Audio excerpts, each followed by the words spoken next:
Hello, नमस्कार सर्वांना.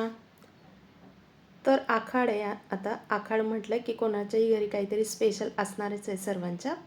तर मी इथे मस्तपैकी बिर्याणी करणार आहे, तेही मटणची आणि बिरिस्ता दम बिर्याणी. तर अगदी आपल्या घरच्या साहित्यामध्ये सगळ्यात सोपी होणारी बिर्याणी आहे. तर मी त्यासाठी इथे घेतले 4 मोठे कांदे, टमॅटो, कोथिंबीर, पुदिना, अद्रक लसूणची पेस्ट, 1 लिंबू, हळद, गरम मसाला आणि मिरची पावडर. आणि त्यानंतर मी इथे कॅमेरा बंद होता तर मी इथे मॅरिनेट करायला ठेवलं आहे. 1 वाटी दही टाकलेलं आहे मी. मटण व्यवस्थित आपल्याला मॅरिनेट करायचं आहे. त्यामध्ये मी बिर्याणी मसाला टाकलेला आहे आणि जे काही आपले मसाले आहेत ते, आणि वरतून पुदिना कोथिंबीर पण वगैरे टाकलेली आहे. तर आपलं दही थोडंसं जास्त आंबट होतं, तर त्यामुळे मी इथे अर्धाच लिंबू टाकते आहे. पण लिंबू टाकायचा, लिंबाने आणखीन जास्त टेस्ट वाढते. आणि इथे मी साधारणतः 3 ते 4 टमॅटो घेतलेले आहेत आणि हे मी व्यवस्थित मॅरिनेट करायला ठेवते. त्यानंतर मी कांदा व्यवस्थित तळून घेतलेला आहे. बिरिस्ता म्हटलं की कांदा येणारच, तर मी तळलेला कांदा इथे टाकते त्यामध्ये मॅरिनेट करतानाच. याने अजून जास्त टेस्ट वाढते बिर्याणीचे. एकदा नक्की असं तळलेला कांदा टाकून करून बघा.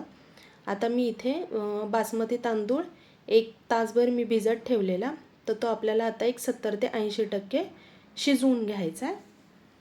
तर त्यासाठी मी इथे गरम मसाले काढलेले आहेत आणि एका टोपात पाणी ठेवून त्यामध्ये आपले गरम मसाले टाकायचे आहेत. तेजपत्ता, शहाजिरे, 1 फूल टाकायचं आहे आणि त्यानंतर मग पुदिना वगैरे टाकायचं. पुदिना थोडा जास्त टाकायचा आहे आणि इथे व्यवस्थित पाणी उकळवून घ्यायचं आहे.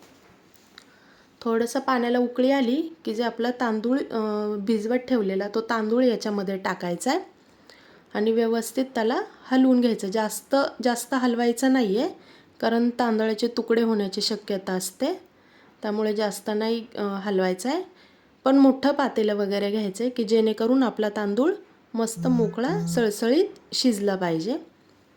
तर हे बघा, मी इथं मोठं पातेलं ठेवलेलं आहे, त्यामुळे त्याला भात शिजण्यासाठी जरा त्याला जास्त मोकळा स्पेस भेटतो. तर इथं आपला एक 60 ते 70%च मी शिजवून घेते आणि व्यवस्थित त्याला आपल्याला आता वेळून घ्यायचं आहे पाणी सगळं. तर मी इथं आता दम लावण्यासाठी तयारी करते आहे. तर खाली थोडासा तळलेला कांदा टाकते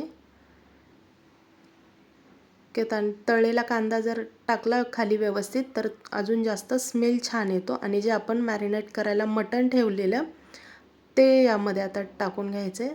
त्याला एक वाफ वगैरे काढून घेण्याची काहीही गरज नाही आहे. आपण व्यवस्थित छान मॅरिनेट केलं की मटणही छान वाफेवर शिजतं.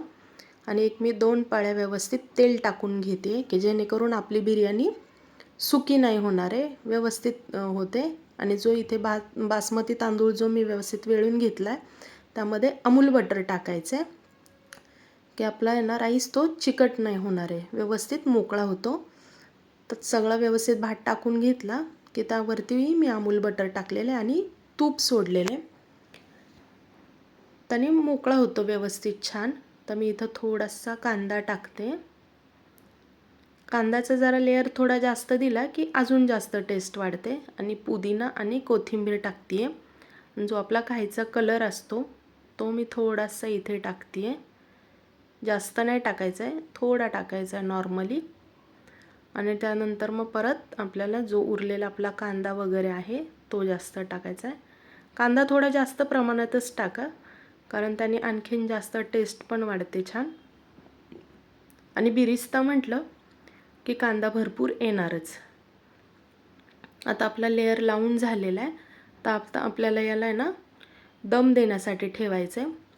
तर मी इथे आता दम देण्यासाठी ठेवते. एक 15 ते 20 मिनटं हाय फ्लेमवरती ठेवायचं आहे.